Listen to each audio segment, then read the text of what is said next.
Yo, how's it going, everyone? Welcome to another episode of the Festy Hub Podcast. I'm your host, Manny, aka Frisky Hug, and for this week's episode, we have Stephanie Rosa joining us. Stephanie and I talk a lot about monetizing yourself, kind of finding your value in things, how to grow in this industry. There's a lot of big topics that we cover in this episode, but if you're looking to kind of grow in this industry, this episode is filled with tons of information. I recommend just listen to the entire episode. So Stephanie Rosa is a good friend of mine, and she's also the VP of Sales over at Festicket. We get to know her a little bit more, and we also get a lot of like tips and tricks on how to just get better at like getting contracts and how to find your value in things when you're working in the industry. I don't have the shout outs of the week for this week, so this was gonna be a little short. I'm falling a little behind on a lot of stuff, so I need to cut down some things. I'm in the middle of finding a job. I'm like my fourth interview right now. Just finished doing a new logo, so if you haven't noticed already on the YouTube channel, we do have a new logo. I've been working on all that today, so I decided I was going to skip on the shout outs, and then that way I can work on some other stuff. But without further ado, get ready for this episode. Okay, so I'd like to welcome Stephanie Rosa to the podcast. Hello, how are you, Manny? Doing great. I'm so happy to have you finally on here. I know we we actually saw each other at High Ground, which is really, really cool. Thank you for the opportunity to influence and do all that stuff with you and then with High Ground. That was pretty cool. Totally. I love working with you. So this will be fun today. I know you very, very well, but the viewers might not. If you wouldn't mind, just a quick intro. Yeah. So my name is Stephanie, like Manny said. I've been working in the music festival industry for about the last 6, coming up on 7 years, which is kind of crazy to look back. Previously working in medical devices and kind of losing myself and really trying to figure out what my passion was, and really realizing that it was in music. Had a lot of ups and downs, a lot of different companies that we'll talk about today, and currently sitting as the VP of Sales at Festicket and leading the growth expansion here for North America. So that's a short, quick intro on me. And honestly, I know I told you that probably on your Instagram, but congratulations on becoming VP of Sales for one. Thank you. And I know you said it perfectly. We're going to be talking about some of these companies and stuff like that. So one of the companies that I wanted to kind of bring up, because it's kind of how me and you kind of that's how I knew you as the Festival Squad. Would you mind talking a little bit like Festival Squad? What is it? Is it still going on? I mean, I don't even. Tell us everything. It is. Okay. Yeah. So Festival Squad actually, and let me just turn on my, because there's a lot of cars by me. Okay. So Festival Squad really started as a blog, and it actually started as a blog called SightSoundSteph.com. After deciding to kind of turn away the music festival the medical device industry and kind of turning the page into the music festival space, I was traveling abroad by myself and going to a lot of different music festivals. And when I was doing that, I was writing about it. So Sights was going to these different cities, Sounds was going to these music festivals, and I'm Steph. As I kind of went, the Instagram page. Yes. When people get it, I love it. They're like, oh my gosh. And so that was my blog though, that was SightSoundSteph.com. Do you still have exists. It? Okay. I do. Yeah. Same question, same answer. I love it.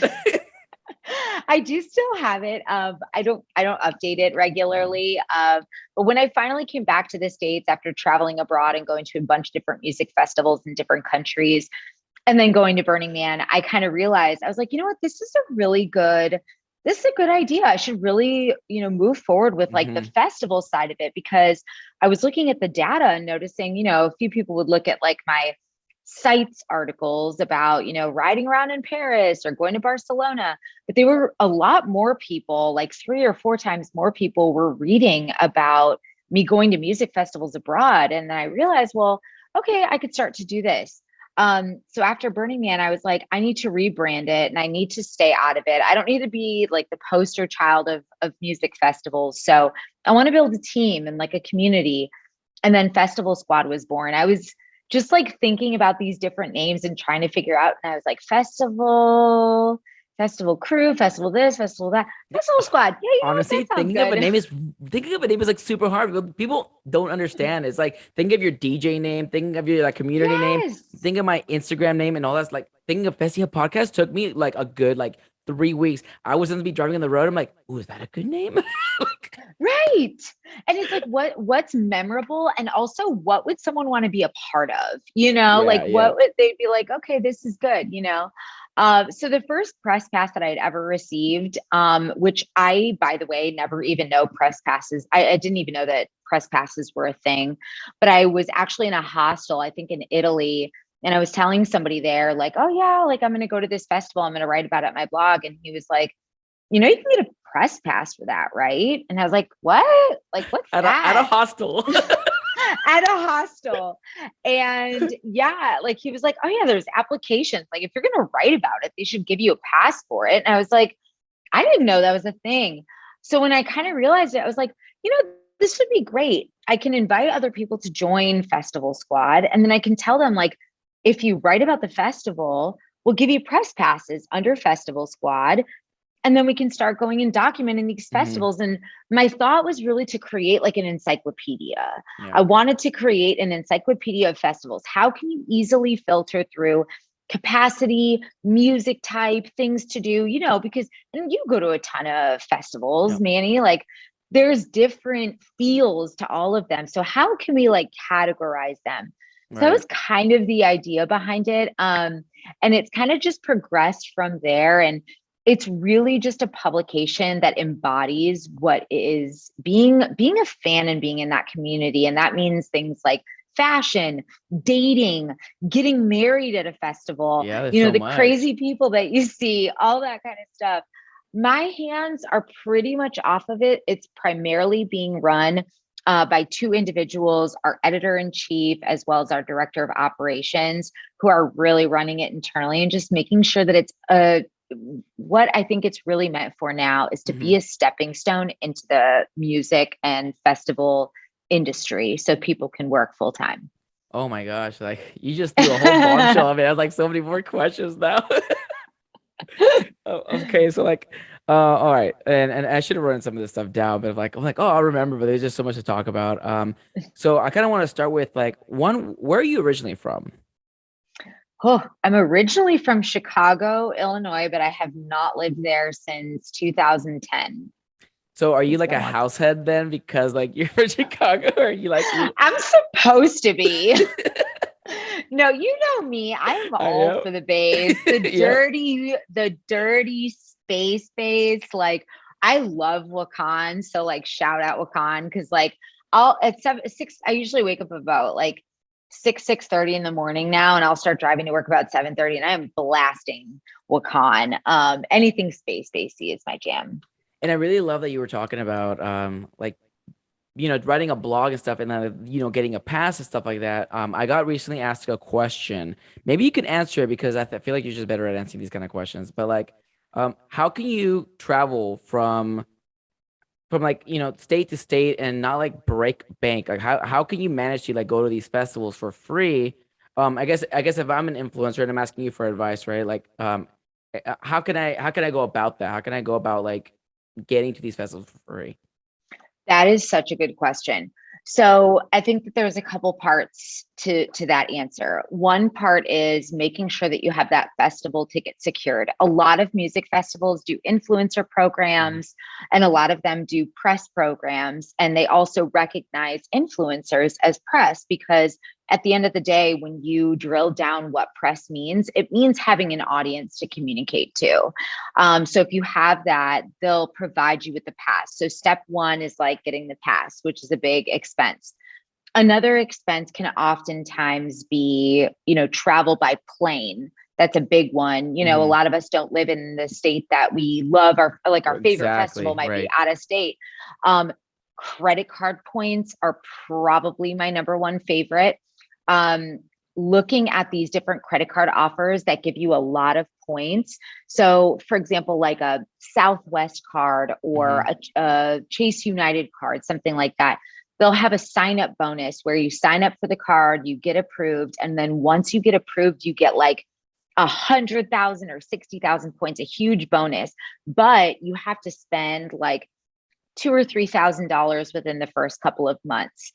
What I have done and what I did actually to afford a lot of my travel when I was abroad, like in Europe, is I'd put everything on there. I was putting rent on there and then paying it off, different bills that you have. If a family member has a TV purchase coming up, buy that, ask, on your card and ask them to send you over the money, things like that, to really rack that up and then use it to your advantage. Those card points are huge.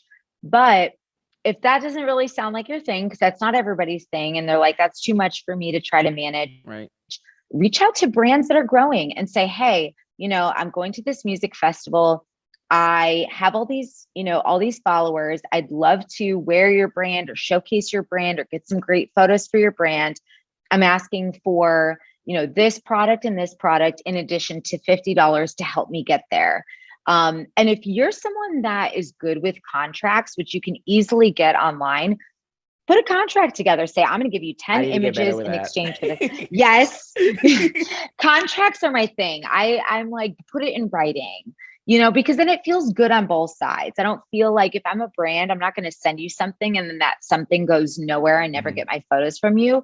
But then it also quantifies things like, I'm going to give you 10 edited photos in exchange for $50 in this backpack or $50 in this outfit or something like that. So it feels good on both ends. And then there's also dates. Like, what date are you going to give them?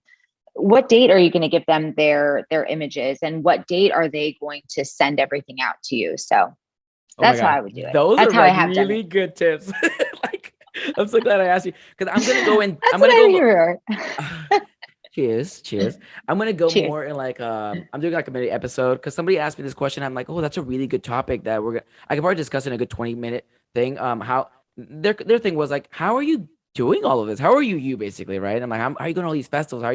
How do you not break bank and all that stuff? And like, obviously, you helped me with a bunch of it. I mean, and then like other community, I wouldn't say apps, but other community pages like Festival Babes or other brand managers, and like, I work for the Rave Doctor, and like they're like, oh, you write blogs for us, we will get you a free ticket to a festival. Like, you get these opportunities, but also like reach out. And I mean, thank you for like all those tips. I'm sure somebody listening to this right now will like jotting it down like, oh, I hope so. These are good tips, like I'm telling you guys. Okay, so that was all for like the festival squad. I mean, that was really intriguing. Like, you like probably that story about you, like you getting told that the hostel's gonna crack me up. I swear. I talked so much good stuff about you. I was talking about you on the last podcast. I'm like, I can't wait to have her on here. Like, she's just like, you're just so good with like all this marketing stuff. Thank you. So after Festival Squad, what came after? I know we were talking before the podcast something about like, where's Amanda, and you guys had this. What was it? A Festivate? Festivate, yes. And sorry that my light keeps going out on me here. So yeah, Festivate. So basically, Festival Squad was it was an established company in the sense that we had recognition from a lot of these PR agencies. A lot of these festivals, they knew who we were. They recognized us as a publication. And the question was, how do I monetize this? And for the longest time, I know, right? It's like, that's the question, the golden question. That's oh the my question. God. I'm so glad you said that, because that's literally been like my entire life. It was like, it's like, you're gonna do something, monetize it. Like, and I hate to sound like a huge money grabber, but my bills don't get paid without monetizing. No. And quite frankly, like what a lot of folks don't understand is having a website alone and having like even a branded email address, that all costs money. The hosting costs money every year, the domain, like it all adds up. And like, I'll tell you, like at the end of the year, I spend probably around $2,500 every year on Festival Squad alone. And it may not sound like a lot, but when you're talking about all these other expenses, like it does add up. So the question is like, how do you get it to be a self-sustaining business? And then how do you get it to monetize? And sorry about this light, by the way. We might just have to make do, but it should be good. You should be just good right there. But, I think what I initially thought was I don't want to put ads all over the website. I just don't. That was just not something that I wanted to do. And then I realized that actually advertising is important.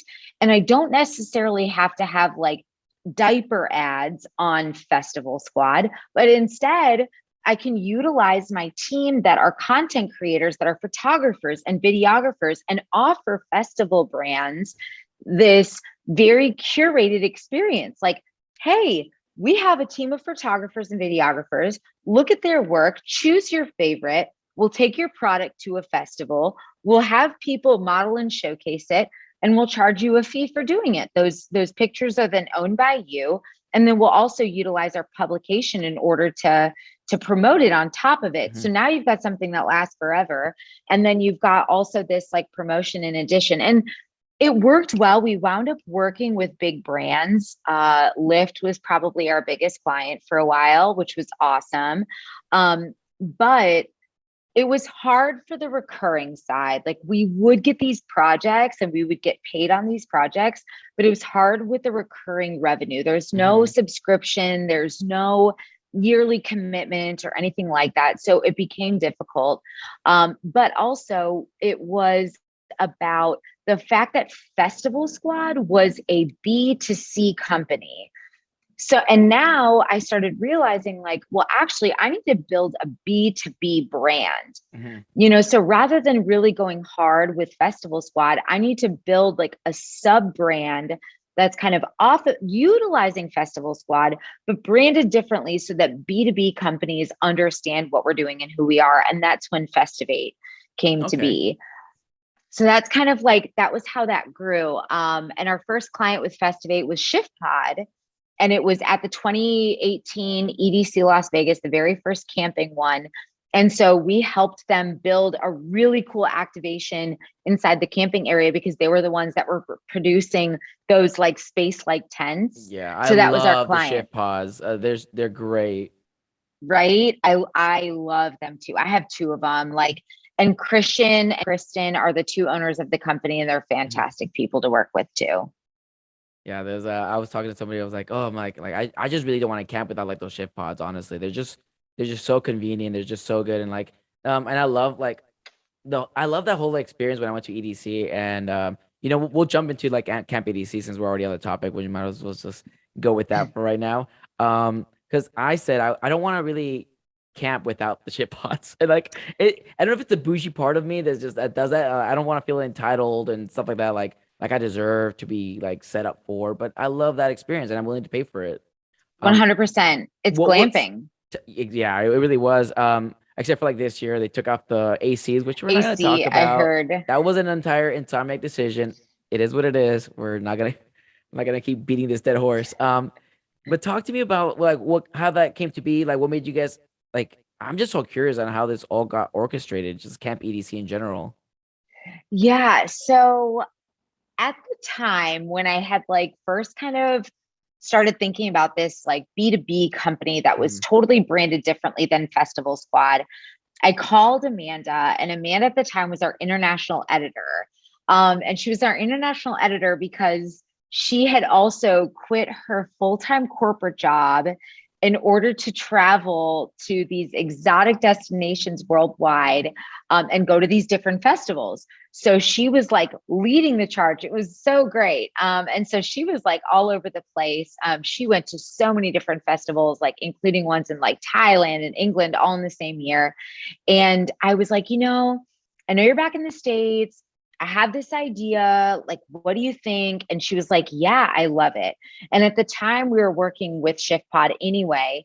So the idea was hire us, we'll help you, because he had, Christian, the owner of ShiftPod, as a part of what he had already negotiated with Insomniac, he was able to take some space at Camp EDC and basically do whatever he wanted with it in the campgrounds. So anybody that maybe was staying in an RV or something could still interact with the brand.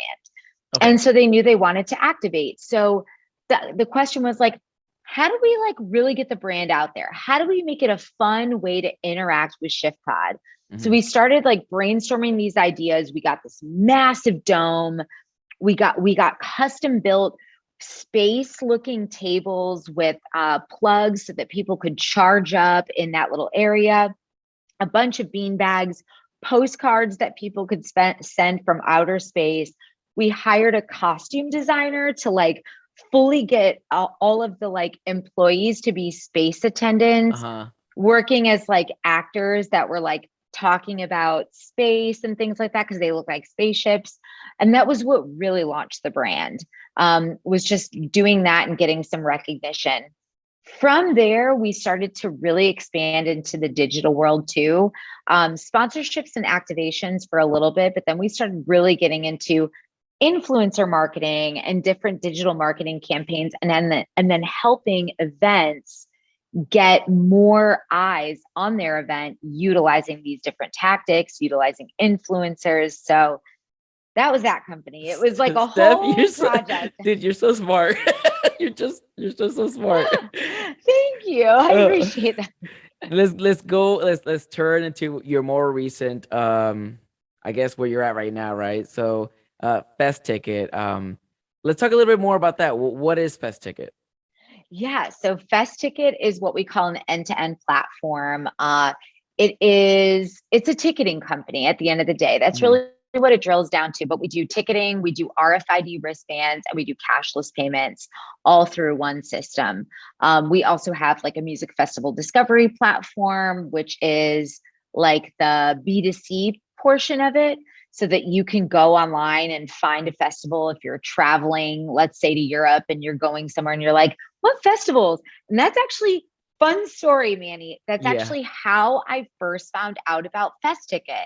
So I was traveling in 2015 and I was going to these different countries and I was like, what festivals are happening at this date, this time, and at this, in this country or region in electronic music? And then Festicket would pop up and tell me. And so I had learned about Festicket in 2015 and then later joined the company in 2019. I am so mad right now, then. I am so mad because like I was just in Berlin and I was looking for events and I was like, Google, tell me something. There are two websites that I would rely on. musicfestivalwizard.com, which is run by an awesome guy, a very good friend of mine, Vito, and then Festicket. We're a great resource for that. Yeah, I had no idea. I wish I knew this before I went to Germany. That would have been great. but it's okay. Google somewhat guided me through my Germany experience, and I ended up in some underground raves at some point anyway. So I was like, love it. End of the night, I ended up raving. But love it. Festicket, I know that Festicket was involved with Paradise Blue. You want to let us know how that even happened? How did that start? Yeah. So like I said, so we're a ticketing company, and we're an independent ticketing company, which means essentially, especially here, is that we're not Live Nation or AEG owned. So it makes us a little bit different in this space and who we get to work with and whatnot. And so, my really good friend, Tyler Fay, he was working with Disco Donnie and they were building up these destination curated events. So Ember Shores was the one that they just had. Yep. And then Paradise Blue. And I was like, we're really the best ticketing platform because we have a couple of really cool features for the individual that's buying the ticket. So obviously with these types of festivals, one ticket includes, so if you're getting like a ticket that includes like 2 queen beds, for example, let's say that's 4 people in the room. Our system has the ability to split that one ticket 4 times and allows each person to pay their portion instead of the one person putting like $4,000. I know when I heard that for like Paradise, because you did that for Paradise Blue, I believe, right? Like when I heard that, because like that's always been my issue why I don't want to go is I don't want to front all the money. I just want to like do my part, and like if they don't, like it's not gonna reflect badly on me. Exactly. I mean, and that's a big thing, especially with these like all-inclusive style, or if someone's like, okay, this, like Electric Forest, those tickets go out so fast. Oh You yeah. want, if you have a friend that gets through, it's like, get my ticket, get my ticket, get my ticket, get our camping spot. Well, what system out there can easily split up that whole cart between 3 or 4 friends? There is none. We're the only ones that can do that. And so I Yeah, think that was really enticing. like EDC Las Vegas is one of the things like I wish, because like, oh my God. Okay. So EDC Las Vegas, it not being like a thing for 2 years really messed everything up. A lot of people had split groups because 2 years is a really long time. Hell, people don't have their jobs for 2 years. People graduate I in 2 years. know. You know what I mean? Like a lot of stuff happens. And I wish that, Insomniac had, that same process where like, hey, you were in charge of your own, and, if you don't have it, then like, it's not gonna reflect badly on us and stuff. But uh Right. I mean, I wish I was Right. more. I wish I was more common. I wish it was like more of a common thing. It's a tech feature. So Mm, it does require, developers and whatnot to figure it out. Like, how do we do this? How do we make it so that everybody is responsible for their own portion? And I think that for Paradise Blue, it is an investment opportunity to be able to go. mhm. But, some people don't have a huge credit limit, and that's okay. But Yeah. how do we still allow that group of friends to go so that each person could just cover their piece? And that was how we presented it, was like, try our platform and we can show you like how it works. And it's been really great. Everybody I think that's been purchasing tickets through us really appreciate certain features that we have. And it's really exciting as like a true bass head, to be able to work with Excision's team, and Excision himself. He is such a hands-on person. He is very considerate of his fans, and that's one of the things that I love the most. Is he's very hands-on, not only in the whole experience, but also in the ticketing piece, which not a lot of artists are. So he asks a lot of questions. He'll step in with concerns, and it's been a really cool experience. So that's probably like our biggest one coming up, and that's coming up at the end of April, beginning of May. So Mhm. I'm super excited to be in Cancun for that. Oh my gosh. So I envy you. Have you ever? It's just a quick question because I know I think of this sometimes too, but like, just seeing where you're at on your journey. Have you ever just thought to yourself like, I can't believe this is my life? Like, Oh yeah. Oh yeah. So it's funny because like, and I told this story, I think like once online, when I was moving away from medical devices and when I was like turning the page and over into festival life, and I'll never forget that, and I won't call out which one, but one of my parents like looked at me and they were like, I'm so disappointed in you. oh And they my were like, you are gosh. throwing your whole life away and like, don't even talk to me. Like it was super emotional. And like, I won't get all teary eyed right Oh my now, but God. I called, and I'm not going to say if it was my mom or my dad, because that's not fair, but I called that parent the day that I got the offer to be the VP of sales for Mhm. this, for Festicket. And I was just like, I told you I could do this. Like, I Yeah. told you that like I could turn my passion into like, ooh, I'm getting chills. No, this I is a could good turn story. Yeah, this is a good story because it's like it's not uncommon for parents to disagree with their child doing a certain thing, and it's like I've had friends literally tell me that like you're never gonna get anywhere with this. Stop uploading so much. Stop pretending you're somebody you're not. You're not this. And like I'm like if I quit now, then what was the point of the last like 2 years of me doing this? So like I consistency, but 100%. And like, it really does sometimes take you just believing in yourself and being like, I love this and I will do this. And I'll tell you too, like, there was a lot of ups and there was a lot of downs. There was a lot of me making decisions, utilizing credit cards, like getting in really bad debt because Mhm. I was like, I know I can do this. I know. And making those decisions that were really hard financially on me for years, especially coming off of a really well-paying job and like Yeah. throwing it all to the side to do what I love. But yeah, look, when I look back on like those hard times, I'm like, I'm so glad that like I didn't give up on myself, because now I have like, now my family, like I called that parent when I told that parent, like I told you I could do it. that parent was like, I'm so proud of you. That's such a good You know, feeling. like That is such a good feeling, though. It's like, oh, I hope to get there one day. And it was funny because we're just talking about this, but like 10 minutes before my podcast, right, with you, I was talking to my roommate and I was just like going through like I've just been going through like a lot right now and like the transition getting out of the army and like trying to find jobs and stuff like that. And I was like, well, you know, I had a little self doubt. I told my buddy, I was like, what if me doing this podcast just leads to nothing? I was like, just self doubting myself before this podcast. no, but you know what? We've all been there. And I even said to myself, even while I was building Festival Squad, there were so many times where I was like, I should just stop doing this. This is taking up so much of my time. And Oh, yeah. sometimes it's not the one thing that you're focusing on. Sometimes it's the thing right after. Like sometimes it's that thing that led you to that next thing. Mhm. Just like Festival Squad led me to Festivate and Festivate led me to Festicket, you know, and Yeah. sometimes it's that progression. And sometimes it is that thing, like you never really know, Yeah. but you have to trust the process and just know, like, so one of my friends, Gabrielle, Mhm. aka 100 Drums, love her, shout out. She is crushing it.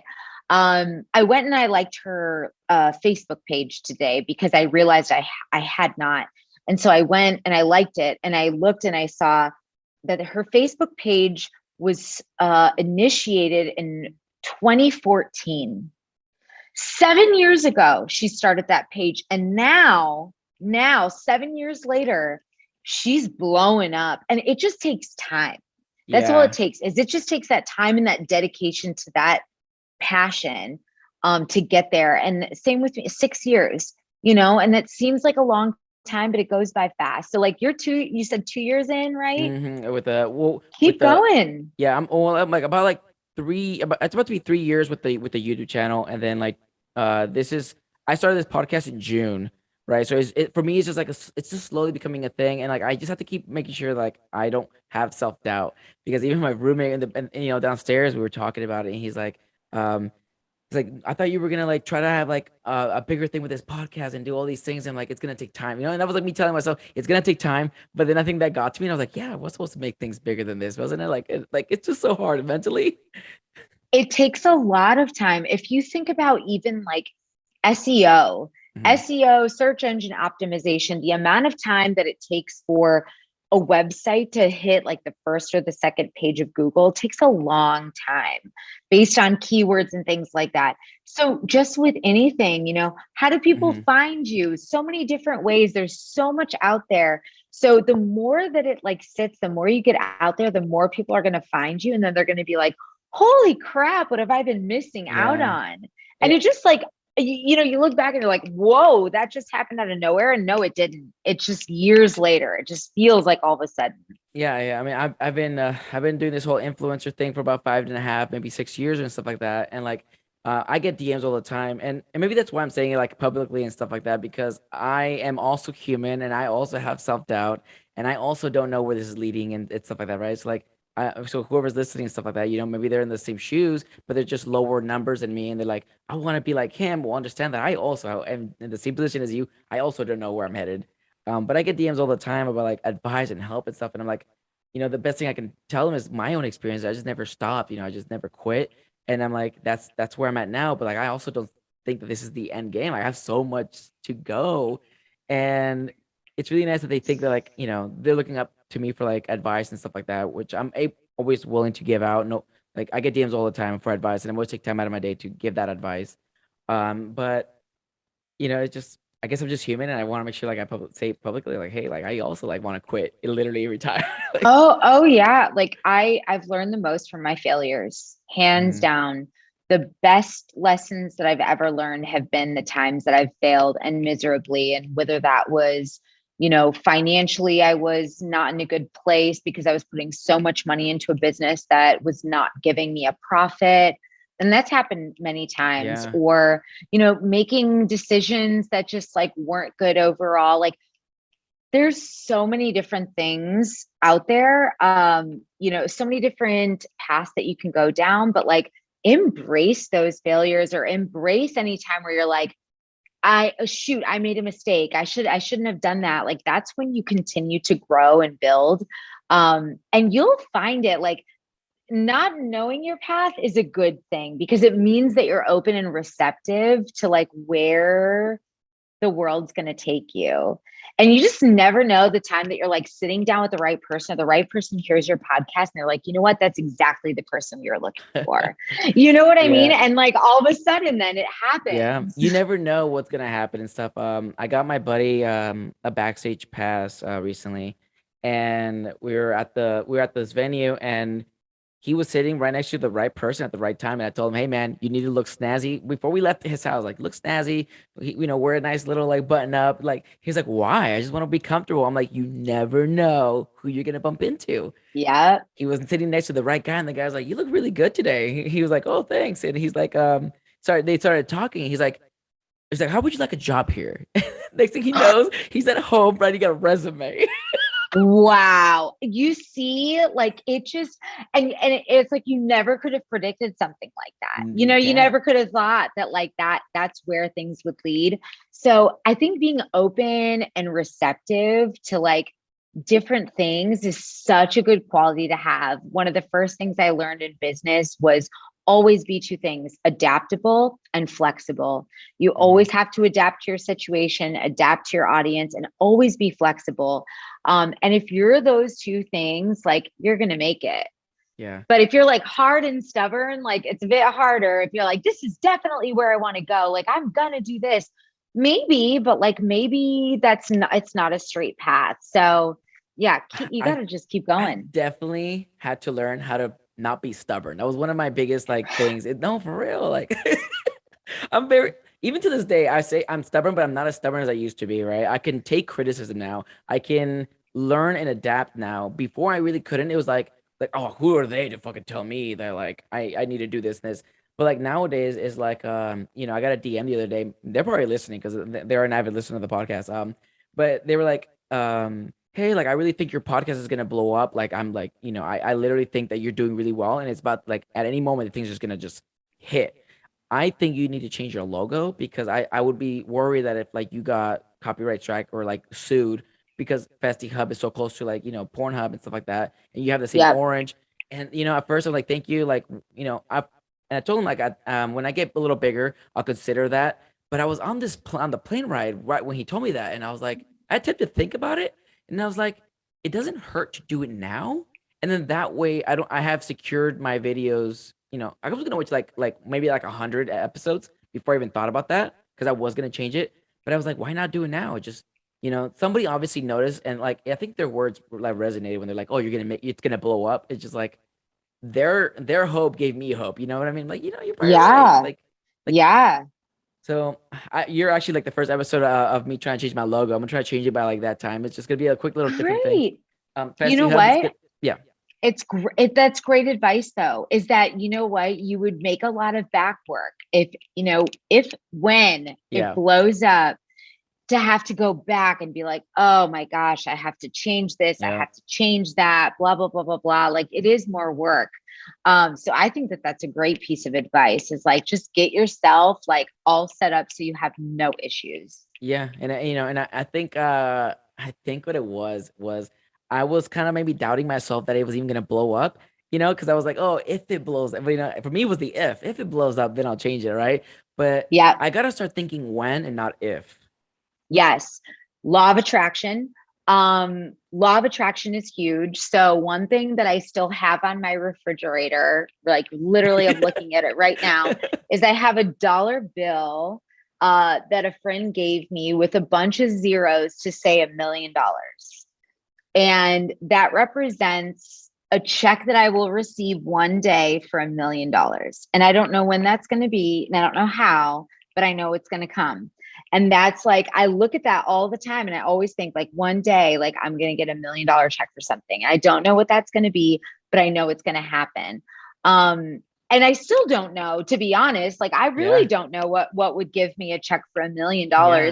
But just having that there, like I look at that and I think about it all the time. And they say that one thing that you should do is you manifest it.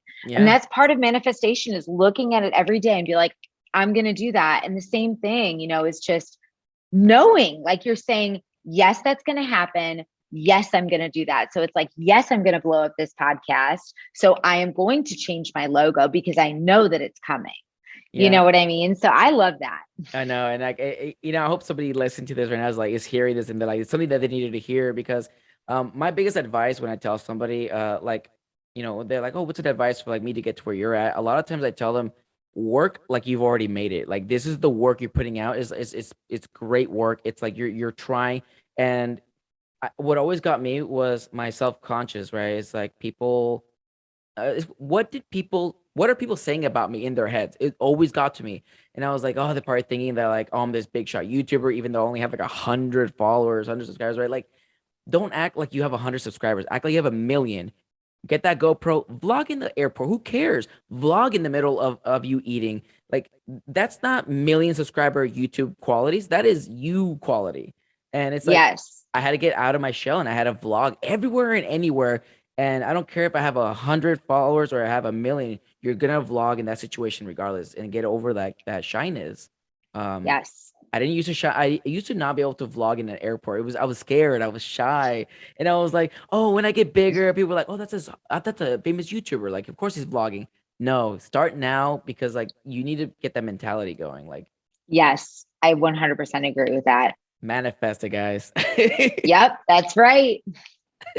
um, okay, so wow, what else do we talk about? Trying to make sure I don't go over something we already did. I can't believe we're only a second bullet that I had here. We got into some good discussions though. Oh Like, god. Okay, let's move into so your transition, right? So we already talked about Festicket, where your transitional company. But let's talk about your transition, where you were and where you're at now.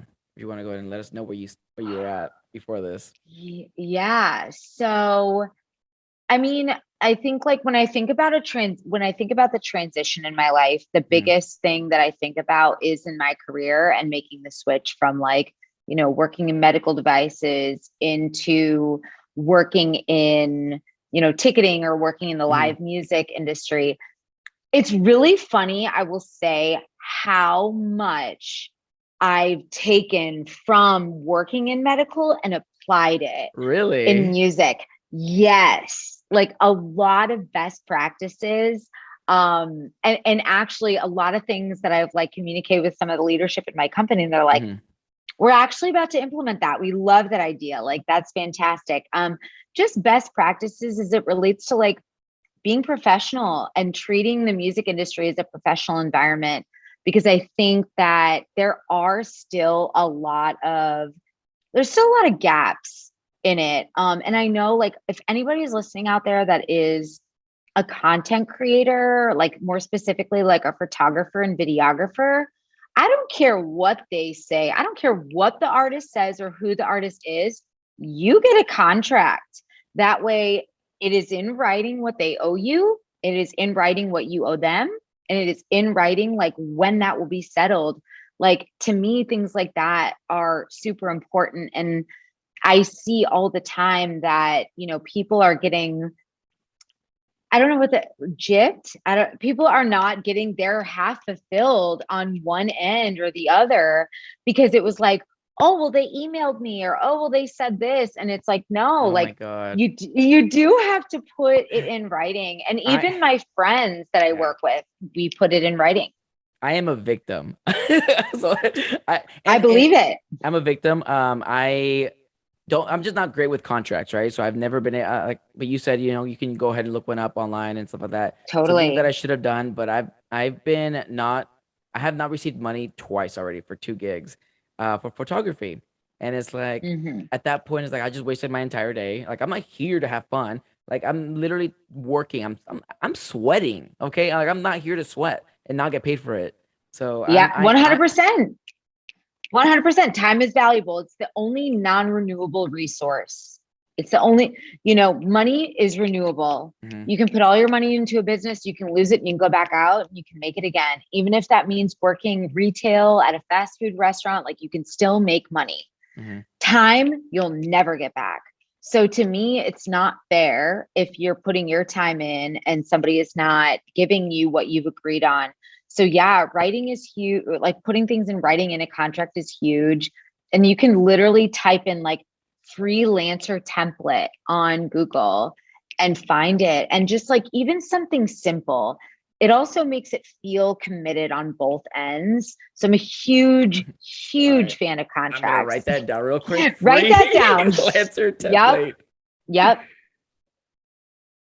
Right. Because I definitely need to get these. I need to work on it, and I know what I need to work on, which is good, right? I need to work on like getting these contracts up and doing, because I have a huge, large scale of like things that I know how to do, and I need to put it in writing. Hey, here's what I'm gonna like offering, and here's what I want in return. What's the exchange? Exactly. What's the exchange? What are you giving them, and what are they giving you?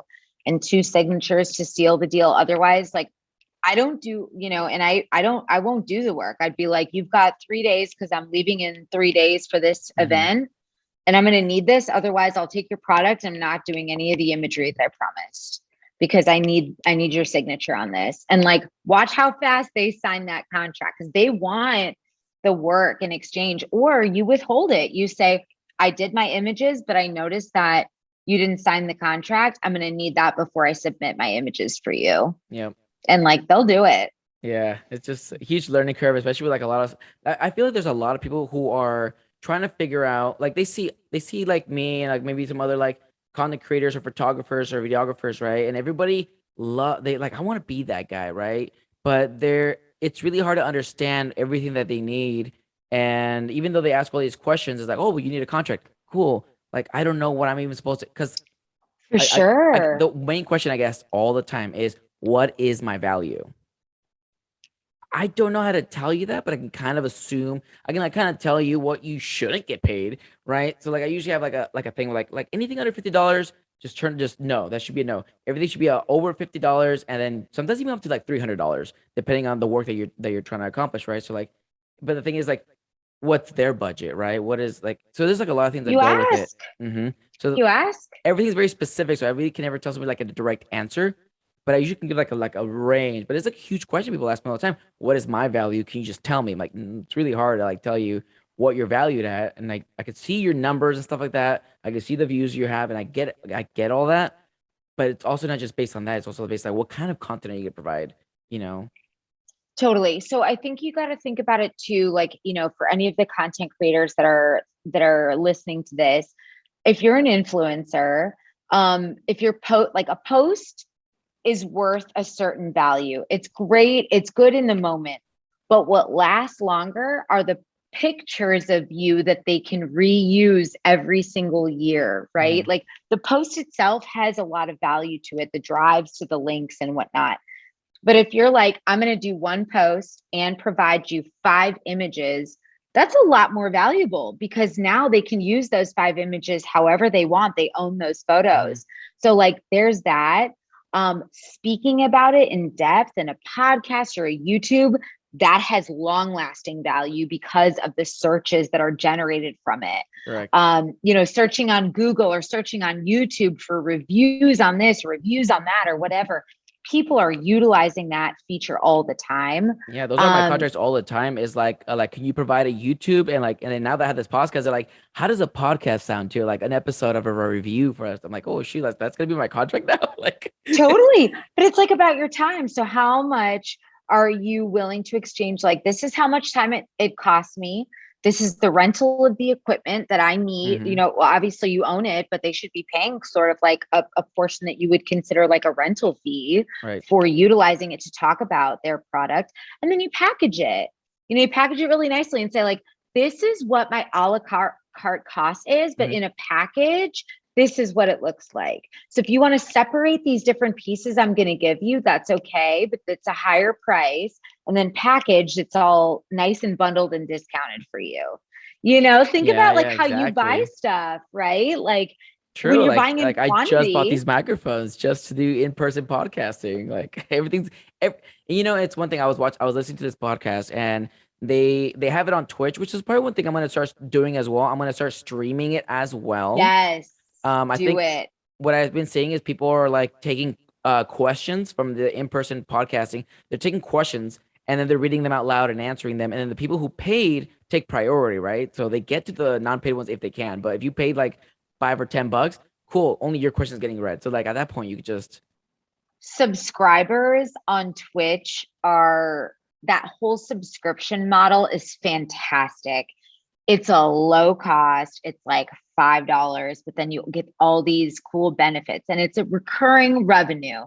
And that's in order to build a company and build a brand, the recurring revenue piece. It's not just getting that $5,000 contract. It's about getting that $5,000 contract for the next 6 or 12 months. Yeah. That's what keeps these companies alive. So where are you at right now? You're in LA? I am. So I am. how long have you been in LA for? I have been here since September 1. So coming up on 4 months. Is that, oh my gosh, is that right? Holy crap. That time flies, huh? It's insane. I'm like, I can't believe we're in I can't believe somebody posted online. It's 10 days until Christmas. And I was like, what? Oh my gosh, it's so insane. I know. And I just need time to stop for just a second because I just need there to be more hours in the day. Same. But you came from Denver. Can you tell me a little bit about the difference in living in Denver and then living in LA? Because I mean, we could talk about the music all day, right? It's like, well, what's the difference on that? Oh yeah. So the difference between Denver and LA, it's funny because I feel like anybody that has made that move or anybody that frequents both will like say the exact same things. The biggest thing is that LA definitely moves a lot faster. It's just like everybody, and it's super condensed. Like everybody in entertainment lives here. You know, everybody that are from these like really big companies, booking agencies, Live Nation, et cetera, they're all living here. So it just like moves really fast. In terms of like in the industry, in terms of like consumer and ticketing and things like that, where are all the bass shows? I've literally found like 2 companies to give me the bass that like I could literally find on a Tuesday night at 7:15 p.m., probably with a dinner at the Black Box, you know, bass show in Denver. Like, but here it's really hard to come by.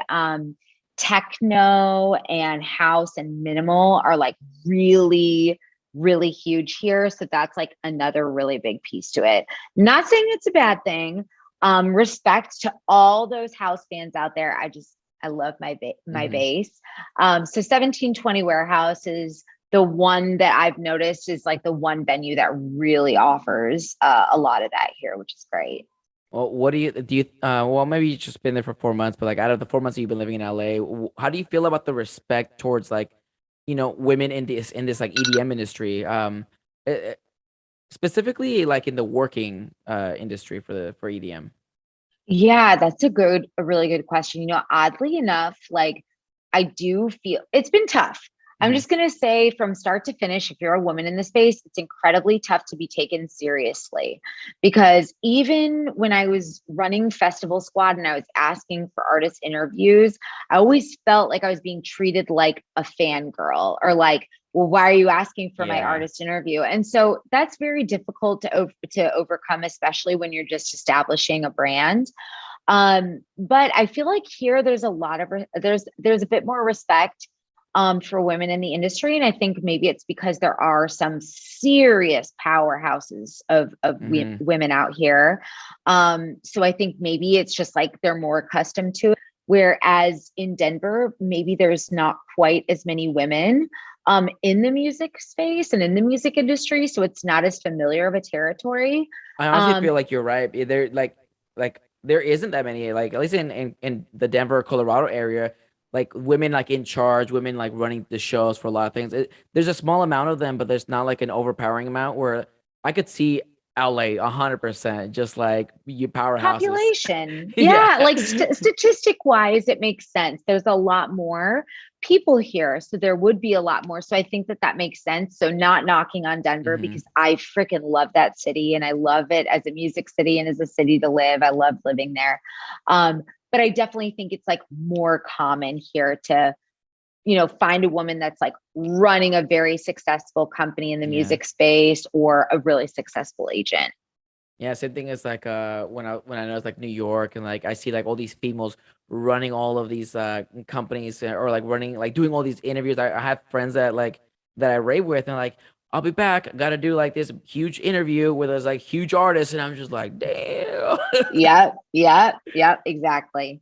So it's just really cool. Just seeing the growth of like women in the industry and doing more than just, not dogging on any like the women in general, but like it's more than just a pretty picture these days, right? It's more than just a picture for Instagram. You women are doing a lot more for the industry than just that, and I keep telling all my friends, like I see literally every week. I tell a new friend, like it's just so cool just seeing these women like just rocking the show, like doing more than guys can do, and it's just really cool to see. Honestly, I appreciate you guys that. And are I think rocking so. it. I think so too. Like anytime I come across a woman in the space, I'm like, you go get him. You keep crushing that. You keep knocking down those walls and like you keep doing what you're doing. And it's really Yeah. cool to see. And it takes females like you and like other females who have done it before, like this year, like when females have been starting this like 2015 and those years and stuff like that. You're showing women like nowadays that it's possible, right? So like then uprise in DJs, and uprise in like producers, and uprise in like festival market coordinators. It's growing because of females like you who like initially started it almost like a movement. like we're here, we're doing Thank this. you. So and I was talking about that in my last episode. It's like, it takes one to initiate, like, we can do this. So I mean, I feel like you got probably like hit, and females like around your like year and stuff when you guys started like building up and stuff, got hit the hardest because like, there was a lot of doubt, like, oh, like they can't do it. And you weren't taken serious as much as other people, but you were like, it's that consistency and never quitting and like, I'm gonna keep doing this, like this is what I want to do, that let other females think like, no, it's possible. Let's do this, right? So like, I think that contributed to a lot of uprise with like females in the EDM scene, especially DJs for sure. DJs are like, wow, and they're great I too. love it. Shout out to Kiva and shout out to 100 Drums because I love those ladies. Killing And it. yeah, and I just like love the rise to stardom. It's just so cool to watch. At least from like my perspective, I just think it's just so cool. Um, let's move on to another topic. What else do we got here? We got Homebase Orlando as another topic. So you helped with that, or can you talk a little bit about like what year as well? I don't even know what year that happened. Oh my I only went to gosh. Homebase once, and that was 2019. And I didn't go this year because I live in Orlando now. They actually had EDC. Oh, sorry, they had Homebase right across the street. So I'm like, I feel guilty, and I don't feel right if I complain about money if I go and buy a room. No, I totally get it. Definitely it's another investment experience. Shout out Brian, who is literally just his whole story about how he built that brand, like is super impressive. So if you haven't spoken to him on a podcast, I highly recommend it because he's such a smart guy. Yeah, we will definitely have him on at some point. I definitely one of my 2022 guests for sure. You should. He's such a good business person. So definitely talk to him. But yeah, not involved in like the coordinating side Okay. or like necessarily putting on the event or anything like that. That is literally like all Brian and Darren. But for me, the way that we got involved was actually through Festivate. So we offered to come in and help with sponsorship. So we helped out during the very first ever Homebase event, which was, I believe, 2018. And we wound up, Amanda and I, we wound up working to find sponsors for the event as an inaugural event, which is very difficult. But being able to secure Deep Eddy Vodka and Red Bull partnerships, as well as Fancy Unicorns. So we got some really cool fans and whatnot there that we were able to give to some of the guests. It was such a great experience. It gave us a lot of insight. You said Red Bull, and I was like, wait a minute, that's huge. How did you guys get to like because it's just so hard, right? Like, oh, hey, there's like an event that's never happened before. We have like no data on it. You should sponsor. So a lot of times with new events like that, you can also do like in-kind sponsorships. And in-kind is like they'll donate product in exchange for a sponsorship. So if they're not open to a monetary investment in the first year, it's just a great way to start the relationship and to really seal that together and say, like, look at our successful event, look at our, just like you said, look at all the data. So then in year 2, you can leverage that and utilize that in order to get them to put a monetary value on the partnership. So a lot of times you start there. And I'm a big fan of that. I know a lot of people are like, you don't want to do that, but I honestly think you would. Like, let them get their feet wet. And then in year 2, when you're like, we sold out all these rooms, we did this, we did that, here's some pictures that you can use. You have first right of refusal. If you don't want to be our energy drink sponsor, there are others that we can reach out to, but we want to give you the first ability to be that for us in year 2, God, dude, you're fucking amazing. What a confidence booster. Oh my gosh. It's just like, it's funny because like, I just cannot fathom, like, even thinking of like if I had to get a sponsor, like, I feel like all this information, I would just have to call you, man. I just don't even know how to even start. Like, totally. Look, please. Like, I'm happy. Like, one of my favorite things, and like, obviously I'm in sales, like ticketing, sales, like, is my thing. My favorite part of sales is negotiating. Yeah. I love to negotiate. So if you're ever like, hey, I've got this company, they're interested in working with me, like, this is what they said, like, what do I do? Oh yeah, I'll give you the rundown. Yeah, like, okay, here's what you're gonna say, here's what they're gonna say back, and you're gonna say this, they're gonna come here, and then you got what you wanted. You know what I mean? Like, it's fun. And I don't think I just speak for like myself. I feel like I speak for like literally like 95% of people. We're just really bad at like I said, figuring out our value. So we don't really know how to negotiate because we really don't even know what we're supposed to be negotiating.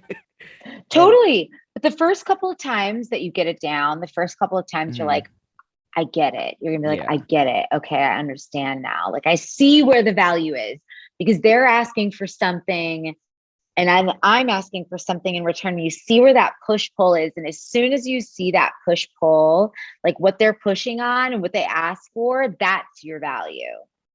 And then, you know what I'm saying? Yeah. And so like, you just kind of figure out this little game of tug of war. Oh, Lord. Let's see. So let's talk about some of the accomplishments that you had.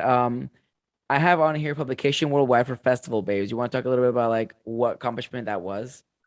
Yeah. So wait, with sorry, which company did you say? Oh, sorry. I said there goes me just rambling on random names. Festival Squad, publication worldwide. Yeah. So our biggest accomplishment to date was, I think it was somewhere in the neighborhood of like 2016, 2017.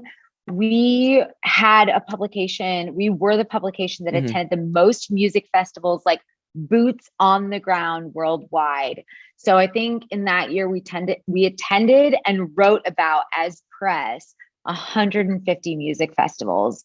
So it was worldwide. Like, it was pretty cool. We had people all over the place. Shout out to the team, because they were just making things happen, and we were just pumping out festivals. We had like 4 people at like over the same weekend at the same time at different festivals. It was just nuts. I mean, that's just so cool, because like having that many people right at the same time is like the fact that you're able to even send people, that many people at once, right? You guys are obviously doing something right if you're able to get these people like press passes to that many festivals in one weekend. Is like it's super funny, because like when I see like companies grow and they're like, for now it's like when I see like a company like, oh hey, can we do a meetup, but we gotta do like 4 meetups because we have like 4 different locations. I'm like, that's what's up, man. Like, now you're like you're showing your growth, I feel, at that point.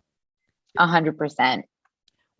Let's see, what else do you have going on, like event wise, festival wise, concert wise? One that Festicket is really like pushing up, and then one that you're personally like attending. Yeah. So this is like a great way to close out, actually, because I realized I'm actually 15 minutes late to a client call. So I know, I was like, I'm getting a text like, hey, are you joining? I'm like, oh shoot, See, this is what happens when we have these great conversations. Yeah, perfect. We're closing out. So favorite, like things that I'm excited about. So Paradise Blue is obviously like one of the most exciting ones, especially just being able to work with Excision's team, the Disco Donnie Presents team, the Phaline team. Like they're just incredible, hardworking people. So that's coming up here soon. And I will be there. Yes, end of April. So very excited about that. We just signed on Danny Wimmer Presents as an exclusive travel partner, which is one of the biggest independent rock promoters, if not the biggest independent rock promoter in the United States. I grew up on rock music, so like my parents literally talked about the last episode. We all grew up in rock. I don't care. Like I haven't heard somebody say, "Well, for the most part, it's all rock." So yes, and it's like old school, like Guns N' Roses and like Kiss. And my parents looked at that lineup and they were like, "Steph, I want to go to this." So I actually think I'm going to take my parents to Welcome to Rockville, Daytona Beach. So I'm very excited about that. Let's see, other ones. There is a festival that's unannounced that's going to be coming to downtown LA with a new client. So I can't share much info, but he did just lock in a couple of his artists and it's looking fantastic. So I'm really excited about that. Let's see, there are Gem and Jam Music Festival. We're a promotional partner for them. Love the whole concept of the gems and love like the lineup and the experience that they curate. There's just like, there's a lot and it's crazy like how many festivals I think about in one day, but those are like the first ones that come to mind probably because I've touched base on each of those today. Yeah, just recently. Yeah. Oh man, I don't want to keep you up any longer. I know you got things going on, but before we end the podcast, I would love for people to find you on all your socials. If you don't mind just plugging those in. Yes, absolutely. So I'm on Instagram at Sights and Sounds with Steph. SightSoundSteph. Wow. See, we were talking about the website earlier. Sight, as in like your eyesight, sound, Steph. Facebook, you should be able to find me, Stephanie Rosa, or if you type in like Festival Squad, Stephanie Rosa, you can usually find me that way too. And then LinkedIn. I'm always down to connect on LinkedIn. And I believe that my like handle is like Festival Steph. But if you type in Stephanie Rosa festivals, I'm the first one that pops up. And I think I pop up like in Google too. Yeah, I think LinkedIn is the only one where I have like my actual name on it. Stephanie Rosa is my name on it, but I think that my little like handle is Festival Steph. Oh, got it. Yeah, I gotta go into my LinkedIn again and just kind of retweak a little bit. But Stephanie, was so great having you on the podcast. Thank you. I'm glad we were able to do this. I'm sure I'll have you on another time, probably next year. Would love that. Best of wishes with everything going on, and congratulations once again on being VP of Sales. Thank you. Thanks for having me, Manny. I hope you have a great holiday too. Like you deserve it, and keep crushing it out there. I appreciate it. And to all the listeners, this will be available on all major platforms. The video version will be on YouTube. And like I said, every episode, until the next one.